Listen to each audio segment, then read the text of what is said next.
Wow, I just feel like that is a very loud opening intro. So I have no idea if it balances the audio or not. But hey, welcome to the Hired AV podcast. My name is Joe Way. I am your host, and boy, do we have a good one for you today.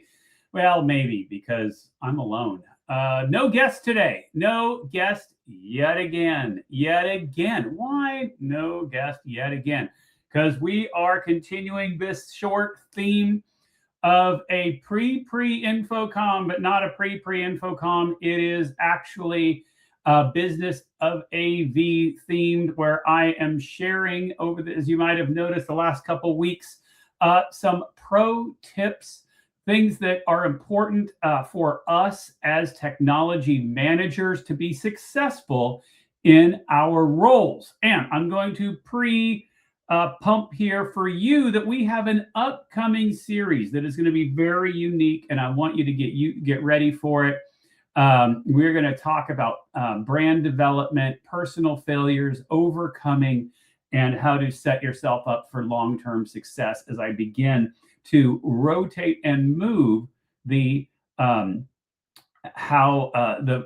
my own platform here works. So the more to come on that, but I wanted to share that. Today, we are actually going to talk about something called it being a qualified buyer. We're going to talk about sales. We're going to talk a little bit about an event. And actually, I'm not going to really talk about the event itself that HEPMA is hosting at Infocom, but it is the inspiration for today's episode.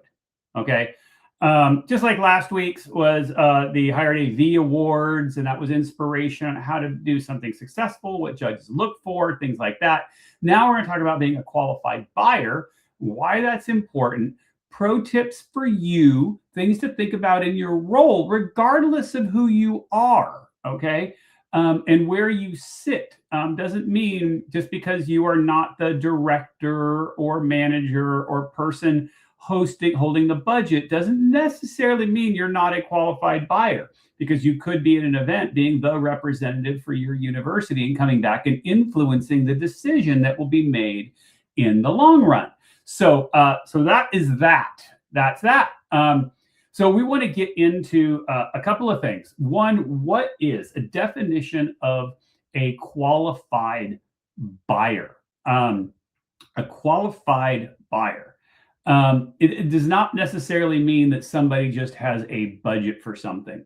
I would like to say a better way of looking at a qualified buyer, someone who's an educated buyer, someone who knows what they're looking for and is able to say it clearly, know their deliverables. That doesn't necessarily mean they know the product that will do it, but they know the deliverable that they are looking for, and then has the executive alignment ready to move forward. That can be budget, and that is an actual easy way to qualify. And when I get to the Infocom thing, I'll explain why we do actually have a budget line for that. But also, it's really somebody who says, I understand what I'm looking for. I understand what I want to bring to my customers, my end users, my campus, and what I need and who I need to talk to help me make the final decision to move forward. The qualifying buyer could be, it's a spectrum. It could be from still searching and just having a problem you need solved. Or it could be, hey, I already know what it is. I just need to be connected to the person who can help me purchase it, get it installed, do whatever, help me with that last step of success. So there's a little bit of a spectrum. What it is not is being curious, okay, without an end goal, okay? You can be curious and then, hey, somebody said, and actually here's a good example, and I'm interested in hearing from some of our vendor partners whether you agree with me on this or not. Just having your institution come to you and say, hey, we have this new building we're going to do, and then going and calling a bunch of people and saying, oh, by the way, we have this new building we're going to do. Can you help me out? Can you give me information? Does not make you a qualified buyer. You need a directive of this is what we're going to do. There has to be really, I almost call it SMART goals. You do need a budget range. You need a scope. And then you need to be able to go to your vendors and say, here are the qualifiers I'm looking for in order for them to help you. Or else it becomes almost reverse cold calling. And that's what we don't want to do, right? We hate when people just cold call us, LinkedIn us, and say, here, I've got this thing. You'll really be interested in this. You don't even know my role. How would you know I'm interested in this?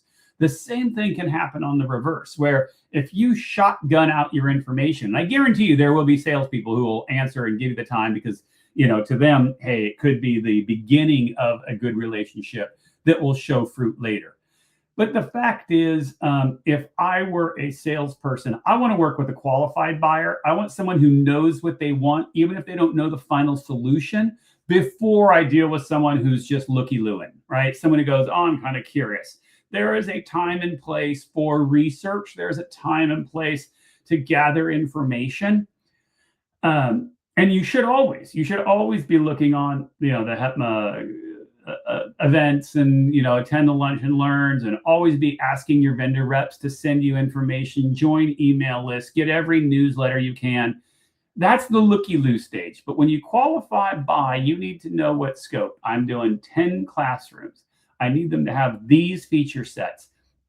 Even if you are an XYZ campus, it needs to be able to follow this thing. Or maybe it's an innovation project and this is the goal we want to get to, and I don't know how to get there, but I've got this and I have executive alignment. Even if maybe you don't have to have a budget, because maybe you do need to get the whole scope together to go present it so they know how much to budget and allocate to you, but you do need executive alignment, okay? So that really is a long, exhausted definition of what a qualified buyer is. What's important is being a qualified buyer is not about exclusivity. It's about preparation, and enough preparation to have meaningful conversations with your sales reps, with your consultants, with your integrators, okay? A lot of times, and I'm going to go back to one of the things that is a founding principle of HETMA. HETMA was originally founded, of course, in order to give a voice to everyone in higher ed, every institution, not just the kind of elite R1s, the big names, the big numbers, the big budgets. Because we've always said, there are many, many schools, and in fact, most schools, and community colleges, kind of in the middle of nowhere, that still have 100, 200 rooms, that still have and spend money, even though they're not the big names. In fact, there's a lot of great ones that are doing incredible stuff, and really are also leading the way, but maybe they don't get the same time of day. They don't get the vendor visit and all of that stuff.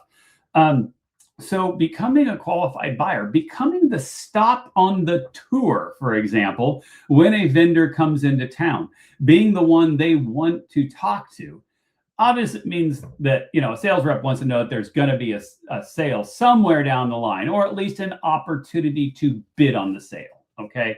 That is the first thing that they want to know. But it's not exclusivity. It doesn't mean you have to be an elite to be there. What you have to be is educated. And this is the one thing I hear, and I'm going to give a little bit of a truth bomb to our vertical. I hear this from sales reps all the time. They say a lot of times, one of the most difficult things with the smaller schools and the medium schools is the lack of information and lack of research. It's a fact. I have heard it. But I also blame our industry, not those organizations. Yes, is there some, who don't, there's, just as many small organizations who go, yes, I want to get involved, I want that. There are some that just don't, right? And don't make the effort, and then all of a sudden they have to do something and they're reaching out, and, that's where you get the hodgepodge of whatever. And more often, it is the bigger schools. Of course, maybe it's a bigger staff. You get more educated, certified professionals on staff. You probably have a budget to get to more shows. You're in a bigger city, maybe, or closer to a bigger metroplex, so you can go to more of the day road shows by various manufacturers, et cetera. So there are things that start to qualify it. But the key is it's not being exclusive. It's about being educated and prepared. And how do you do that? I mean, to be honest, Dr. Google might be one of your best things. If you know what you want to do, reach out to peers. If you go, hey, I've got this project, or we're going to do a projector refresh. Okay. There's a billion different versions on the market. There's a ton of manufacturers who do great stuff. How do I know which one I want to do? Do general knowledge, right? Go, okay, what can I go into your own spaces? Here, I'll use the projector thing. Go into your own spaces, turn on the lights. How many lumens do you even need? Don't start from scratch. Say, oh, this has spotlights that go up on the front screen. I know I'm going to increase my lumen count. Start to write that. Figure out what your budget is. Are you doing it in-house, or are you having to have an integrator? That's a budget line item, or it's a timeline item by your staff, right? Those two things, they're a trade-off. You can do it in-house, and it costs time. You can outsource it, and it costs money, all right? And then you start to qualify those things into your own personal needs analysis, having these things, and start filling in the questions you want to know, right? And then when you start reaching out to your manufacturers, I'll just use the projector thing. I've got my list. I need 7,000 lumens. I need it mounted this way. I need blah, blah, blah. I need blah, blah, blah, right? I have this amount of budget. I need to buy X number of them. That means how much can I spend per, right? I'm doing it and integrate. I know that I'm going to have to outsource it because I don't have a big enough staff to be able to do it in-house. Okay, boom. Now, when you start reaching out to the projector manufacturers, you have qualified questions to ask. You have a scope to give them. Now you know what kind of responses you're going to get. You're going to get things that make sense for you. You're going to actually be able to get apples for apples, not apples for oranges, right? So now when you go to your RFP or you go to purchase, you have that information to help you make the smart decisions. What it also does for your vendor partners, it lets them actually answer in a way that they can give you a good answer, and they know how to follow up. They also might know, hey, this is great. Here's what I think you need. Can you now tell me X, Y, Z? And that starts the conversation, right? A lot of times sales just seems to go one way. They want to hit us and we say no until we need something, and then it's last minute and we're trying to make them rush and work for us. But a good qualified buyer has a meaningful long-term relationship and conversation, right? What we do know is that modern buyers are able to self-educate, right? We will Google things. We do it even on our home lives, right? If I got to buy a new dishwasher, I'm going to go search Home Depot and Lowe's and so, and I'm going to look up this brand, and I'm going to see if someone has a sale, and I'm going to kind of look at some different specs. Even if I'm not an expert at it, I can start to narrow down kind of what I like. And I like this style, and I kind of think this is good. So then when I go to the, box store, I can go, these are the kind of things I'm narrowed down to. What is your professional opinion on which way I could go, right? Modern buyers self-educate. No different in our roles. We might self-educate by getting newsletters of our different publications. We might do it by asking questions on the HETMA back channels, right? There are different ways that we can do that. But we actually self-educate, but still want expert help when it comes to the fit and context to fit our solution. In fact, Gartner did an incredible study on this and saw that, in fact, 61% of business-to-business buyers prefer a rep-free experience when they're buying something. In fact, 73% want to avoid irrelevant outreach from total. 61% want of buyers want a rep-free experience. They want to be able to go through and get all the way to the end until they're narrowed down and then get the help. They don't want something, and again, there are exceptions. They don't want to be told. They want to do experience, and they want that. Great. That's the first step in being a qualified buyer. 73% of suppliers, the people selling the stuff, actually don't want your outreach without actually understanding how to deliver, right? Will they? And will they take the time? Quite often. But they would rather you come to, I've narrowed down to this X, Y, Z. Here's what I need to accomplish. I need a new dishwasher. I really like this style. I need it to be silver or white, right? I need X, Y, Z. And now they can say, great, you know what? I see where you're going. this one that you picked out, it looks pretty on this, but I've heard from other customers isn't great. This other one over here, though, if you're open to it, let me guide you this direction. That begins the conversation, right? Funny thing is, we often do that in real life, but we don't always do it when it comes to working in our AV manufacturers and along the channel lines. So that's the first step in that.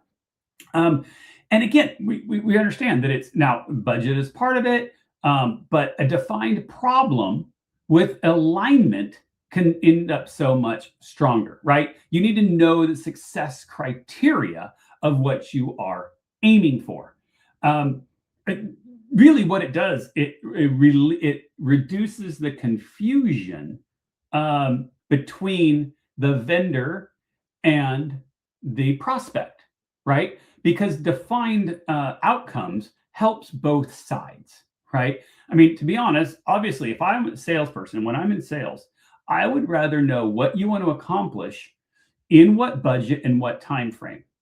And then I can know, hey, you know what? And I've had some of my best sales reps have been people who turn down a sale because they're like, you know what? On this one, I just can't deliver it.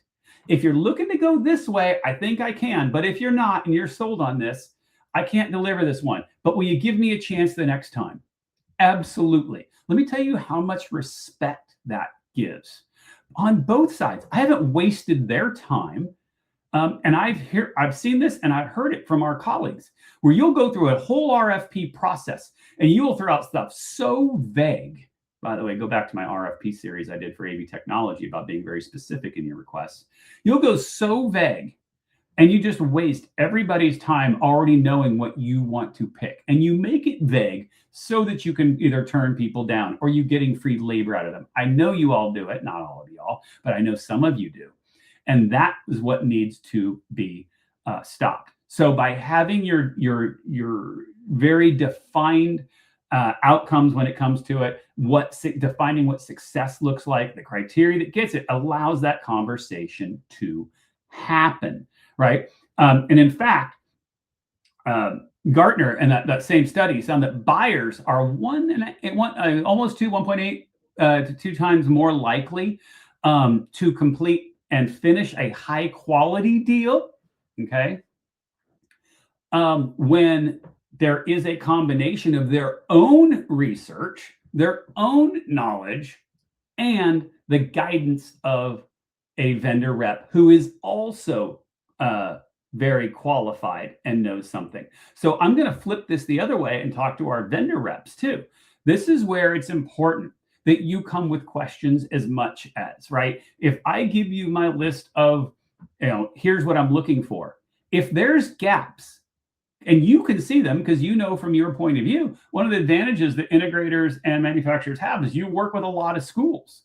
The back channel might be great because we can have internal conversations, but you have a lot more scope and visibility than we have, right? So use that. Know where you've maybe seen other people run into problems who have attempted what I'm asking to attempt. And maybe you can follow up with clarifying questions. That allows us to be able to define scope before we've ever pulled a quote, before we've ever talked dollars. And now we've been able to figure out, hey, that creates the high quality deal. It creates something that more likely is going to close and close with less issues, right? As a customer, I don't want change orders, but change orders happen when one of two things really, product is no longer available, something has to be changed, whatever, scope change. But also scope changes because of us, customers, being too vague too early. We either run after the price or run off after the ease or run after just because so-and-so said or because I'm an XYZ already, afraid to really dive into your own boundaries. In fact, closing your boundaries and knowing what your final scope is stronger for you while still open to suggestions, right? And a good sales rep will say, hey, here's other things I just want you to take into account. I believe in where you're going, but I want to make sure you have all the information. That is where the respect is built, and that becomes a high quality deal, right? There is a high likelihood of it closing. There's a high likelihood of my success when it's done. That is extremely important, right? Um, Another little fun fact, okay? So Forrester did another study just looking at young buyers, okay? I'm now coming at the end of my career, and part of that is why I'm also changing off this the show a little bit and changing focus on the show a little bit. We have a lot of younger people coming into our industry, moving up into management, and it's their first time into management, where they've moved from being a solutions person dealing with the stuff and now having to make business decisions for their institutions. And they're coming in and they are finding, and Forrester found this, that when buying is complex, younger buyers expect, with the younger buyers, they expect a seamless experience, and more people influencing. In other words, they are crowdsourcing, so that's a little bit different. In fact, they will say that a single business-to-business purchase from a younger generation will often take 11 decision makers. They look at how they interact with their colleagues. They take personal recommendations more. They are more influenced by social media. We all know that the algorithms on our social media, if I start talking about projector, guess what's going to appear on my feed? Projector, right? They're going to start to notice that. If they're working with their colleagues, younger generations take peer reviews stronger than their own experience. By the way, that actually makes sense. Why? Because you've got less experience. You know, I've been in this industry 30 some years plus, right? Guess what? I have so much experience in things that I have failed at, or where I know have been success, or things I've learned, that I can trust my own experience more. But when there's new technologies evolving so fast, and I don't have that extra knowledge. Maybe I'm stepping into my leadership role for the first time, where I'm the one having to make the buying decision. I'm relying on others more. I'm relying on peer reviews more. Okay. Also, more likely, this is for the salespeople, to reach out to more vendors. A lot of times, and I would say this for Gen X and millennials, are quite often like to find a person and will stick with that person. Loyalty, someone who's been there through things with me, usually means a lot. The next generation will jump like nothing. Okay. They will go to the next thing and go to the next thing. That is, and it's even more going that way. It kind of goes with the bite-sized, focus, right? Or whatever the word is. And so what you find is that means it can often take longer. Sixth Sense found that it might, for a general project purchase, take a younger generation, new manager, over 800 vendor interactions before they make a decision. And that doesn't mean they're making, if you're a vendor, it's not 800 with you. It might be across the 10 to 12 people they're looking at, and they take longer to make the decision. So now, take higher ed that already moves slow. Take a generation that's going to take longer to make the decision, because they're going to get distracted by trying to collect information. I want to talk to this person. Well, this person said no. Well, this person, I saw this had good. Oh, this one was a good TikTok. Oh, I like this company's social media page. And you start taking all that information overload becomes a barrier to decision making. Okay. So this is my advice to younger generations. Don't do that. Okay. I know it's a reality of who you are, but the fact is, if you want to have a good conversation, and you want to go to a show like Infocom, and you want to sit with somebody and know, how can I get a delivery? You have to go back to what I always said and define your deliverables, right? It's fine to collect all the information, but get organized as to, when I have a conversation, does it fit my rubric? Have the rubric. Don't let your rubric get changed every time you get more information. Know your final goal and set that definition. New sales reps, if you've been in this for a while, it's going to be harder to work with a generation that needs information and will take it in from multiple places. And they will likely even use other vendors' knowledge against you or for you, right? Or bring it into it and assume that's part of things, even if you haven't said it. That is exactly what Forrester and Sixth Sense found in their research. Okay, so we want to make sure that we understand that when you're talking to the next generation, and that's just different. All right, and so what we need to do is take the vague, and this is for, and turn the vague into tangible. Right, that way we can have those conversations and understand when you come together, becoming that qualified buyer really means defined outcomes. That was my full circle moment. Okay. So what am I getting at with that? Why is this important? I will say that as I've gone through and built so many strong relationships with my vendor partners, many that are great friends, and as I've built my career and my success, I've found the things that are more successful are the ones where I don't waste other people's time. Okay. Let me say that again. The ones that are most successful are when I don't waste other people's time. I sometimes waste my own because I do extra research and I look at things, but I don't waste other people's time. And by being able to qualify what I need and coming with good questions and a defined scope, I can now have conversations with people that are short, to the point, and have next steps. Okay. That's the final thing of being a qualified buyer, that you must finish with a next step. The next step might be you're just not the one for me. That doesn't align. But you know what? Everyone wants to know that because they don't want to waste time. Or it could be, you know what? Those are great questions on both sides. Questions they ask us. I'm going to go get that information. Let's come back together. Let's set a date 7 days from now, 14 days from now, when we're going to come together and we're going to take this information and synthesize it along with the scope, the defined, whatever that we came into this, and see if we can move it forward. Now coming together to either make a decision or have more clarifying questions. But at some point, the questions need to be able to come to a decision and an answer of where we're going to go from here. Okay. And the thing is not obviously not every vendor can get every sale, right? There are plenty of people to buy through. There are plenty of people who do this. It's not always going to be the case. But what you do is, as you do this, you start to find the right fit.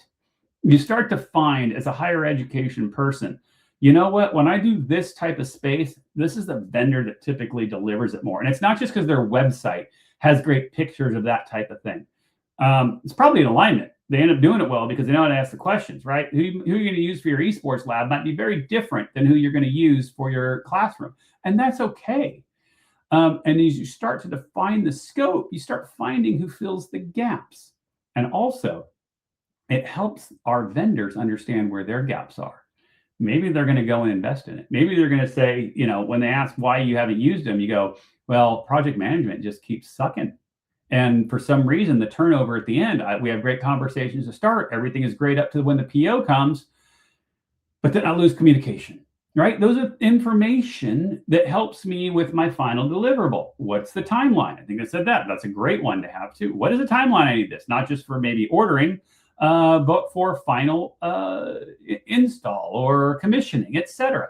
So now that turns you into a qualified buyer. I guarantee you, every one of your sales reps knows whether or not you are a waste of time.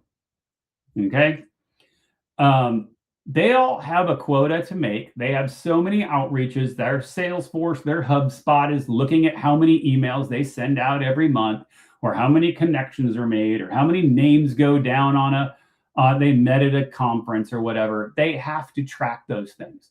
But I guarantee you, the ones that they spend time on are the ones where they're going to, one, likely get a sale, but two, get a defined answer. They understand, hey, because even a sales rep, and I've had this, as long as you give them a fair shot, they'll take the next shot, and they'll still come with the same honesty and help that they had the first time, as long as we act as professionals that way and don't just treat them as people running around serving us. Okay.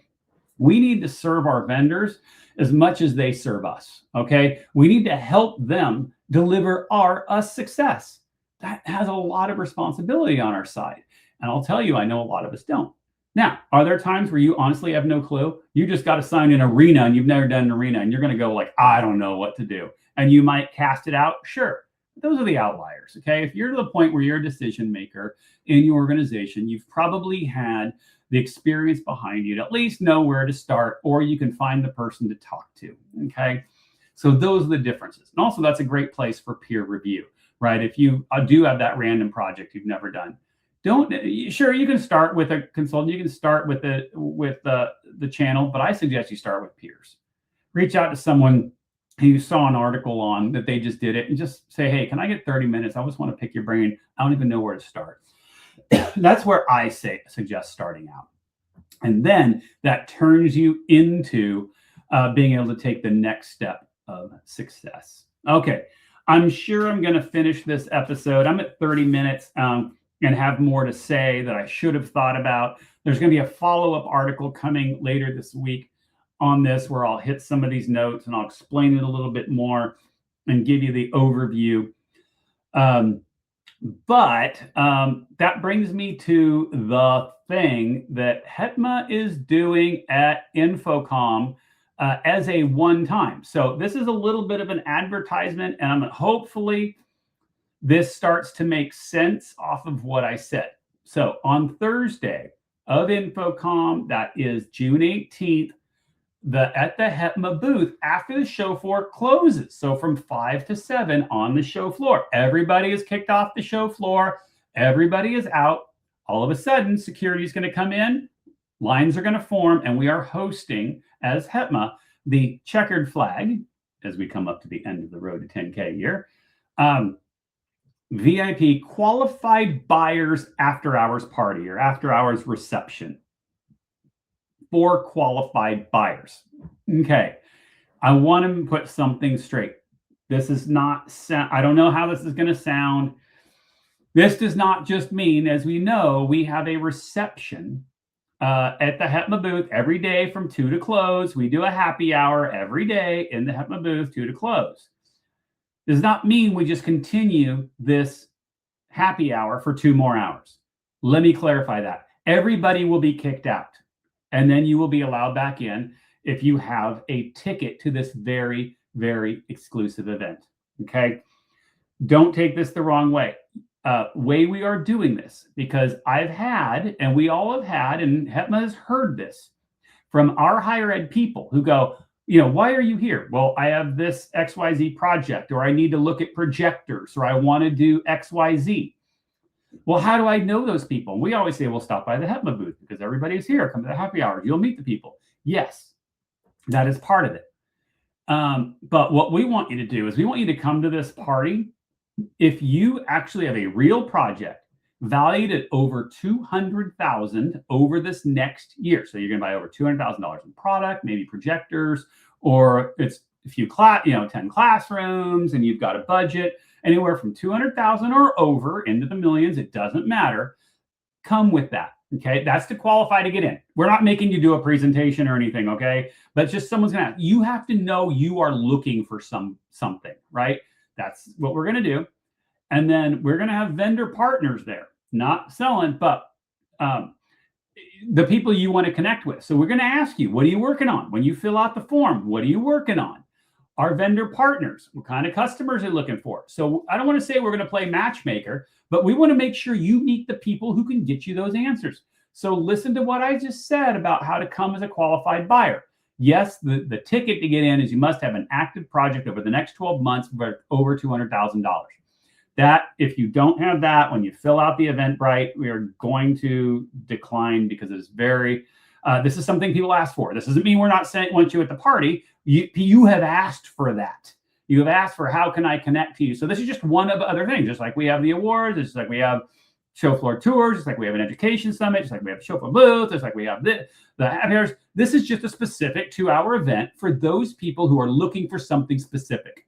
I am here. I am at Infocom, not just because it's the trade show of the year, but I have something I need to come back tangibly with when I go back to my campus. I want to go to my boss. They sent me here looking for a new projector, and I made 4 contacts with my local sales rep. Here's the people who I'm going to talk to, and I can take it to the next step. How happy would your boss be if you came back and said that? That makes that trip worth it in just those 2 hours. So you need that when you come, and we're going to look at when you get your ticket, we're going to look at the answers. And I don't want you to lie. Please don't lie just to get into the party. Okay. There it is. It is set. I think it's only 120 spaces total. So we want to make sure it's not necessarily intimate, but it's closed, because that also has to do with how much space there is in our. You're only allowed so much space with the booth. You're only allowed so much space with security and all of that. So we have to limit it. We can't fully open it up, but this is also very specific end goal. It's not just a happy hour. This is making the business connections, because you have something right now. You have something you are working on. So we are going to cater that to you. Vendor solutions partners. Solutions partners. I know you want to be here, and we want you in. Trust me, we want you in. There are 1,000 vendors at Infocom, and we have to limit it. So the way we are doing it is, if you are part of our booth sponsorship, you get 2 tickets in. Okay, we're going to guess that we have about 20 booth sponsors, 20 to 25. That means of the 100 and did I say 120 space? I think there's 140. So there might be, of the 140 total attendees, maybe 50, 60 will be vendor partners, and then the other 80 to 100. I'm not doing math well in my head right now, but it is 2 customers to 1 vendor is kind of how we ended up setting it up. But so, and we always get all the top projector manufacturers. We get the top solutions control manufacturers. We get the top display manufacturers. We get the top microphone manufacturers.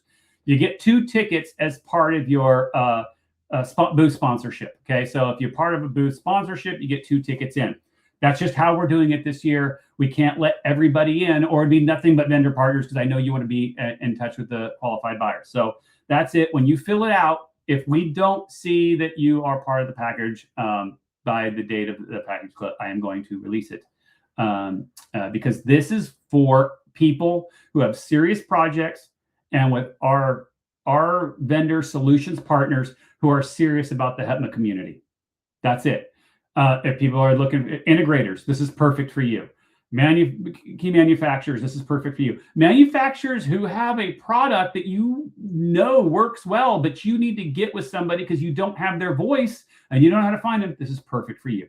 But it is part of that package, an all-inclusive thing that we're doing for our sponsorship. So just so you know, this year our sponsorships include the media package, the AV awards, it includes the other receptions and all that. So we're doing it all inclusive. It includes our specialty tour, that we're doing a video tour, not the Avixa tour. We're doing a private video tour, et cetera. So all that's tied in together. So if you want to be in front of them, you have to do it that way.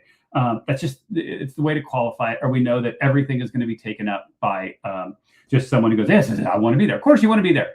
But we hope this is the same thing, because you've also told us when you've sponsored our events before, I really want to get with the right people. I get that there's 50 customers here, but none of them are looking to buy.